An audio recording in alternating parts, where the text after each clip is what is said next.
காத்திருக்கும் சீதைக்கெல்லாம் ராமன் கிடைப்பதில்லை.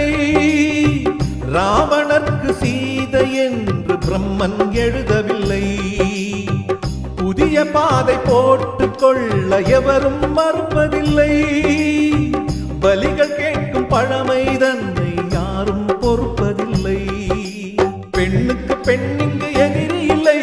பெண்மையை காட்டிலும் தெய்வமில்லை. அத்தை கண்களில் அன்னை தோன்றினாள். தோன்றினள் மாகாளி, அவள் பரிசிந்த பொன் தாலி. இது காதலின் சங்கீதம், புது குங்கும சந்தோஷம். மாற்றும் மாலையும் ஏற்றும் தீபமும் மங்கள பண்பாடும் ஸ்ரீதேவியின் கல்யாணம். ஓ